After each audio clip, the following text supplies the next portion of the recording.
What is going on, guys? Welcome back to another video. And the Jussie Smollett trial has started. So, yeah.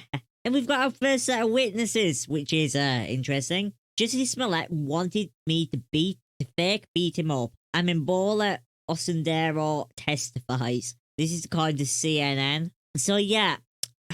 On January 25th, 2019, a few days before Jussie Smollett reported the alleged hate crime attack, he told an acquaintance he wanted me to beat him up. The man testified Wednesday. Baller Osundero, also known as Baller, said the Empire actor's comment was puzzling. I was confused, Osundero continued to testify. Then he explained he wanted me to fake beat him up. Osundero said that he'd agreed to do it because he felt indebted to the actor. I believed he could help further my acting career, Osundero testified. He told me that we would need another person to fake beat him up. He mentioned that my brother could do it. I said yes. He said the decision happened in the car as Smollett was driving him home from near the show's Chicago studio. The court adjourned for the day at 7 p.m.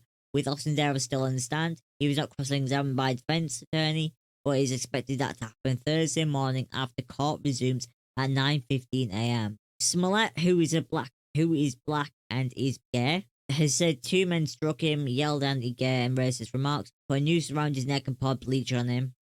Authorities have argued, including text and accounts from Osundero and his brother, Olabinja, point to Smollett paying the pair $3,500 to stage a hate crime attack against him so he could get publicity and a career boost. Smollett has pleaded not guilty to 6 counts of disorderly conduct for allegedly making false reports to the police that he was a victim of the hate crime. Neither of the brothers have been charged with the crime. In 2019, one of Smollett's attorneys said he paid the brothers for training services and nutritional advice. Testimony in Smollett's trial begins Tuesday with police officers describing the extensive investigation into the case. Moving on to the next story.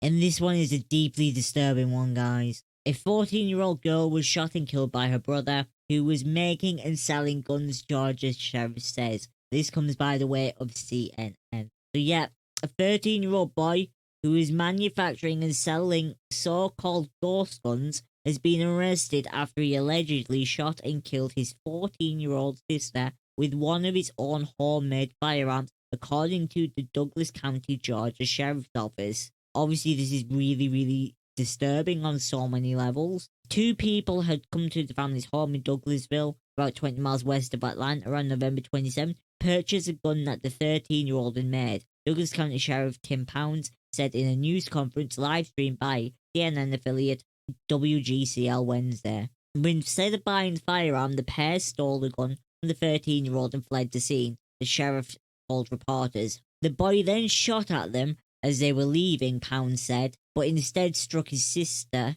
who was identified by the sheriff's office as Kyra Scott. Investigators believe the weapon he used was one that he had made. So authorities have arrested Kyra's 13-year-old brother and 19-year-old Yusef Jabril MacArthur L., one of the 2 people who had come to buy the homemade gun. Sheriff's office said in a statement in a news release. The 13-year-old has admitted to the shootings, Pound said. The 13-year-old has been charged with felony murder, the sheriff's office said in a statement, and MacArthur L. has been charged with robbery and felony murder. Holy crap, this is a massive one, right? Like, I did not expect this. This is horrible, and honestly, this is what I mean when I say there's a problem. How the hell this 13-year-old got his hands on this stuff, right? When you want to say that there isn't a problem with gun control and stuff, these ghost guns, right? According to this article, ghost guns. The use of ghost guns, self-assembled firearms that are often made with parts sold online and do not have serial numbers has been on the rise in some major cities. According to a Justice Department news release in May, between 2016 and 2020, more than 23,000 unserialized firearms were reported to have been recovered by law enforcement from potential crime scenes.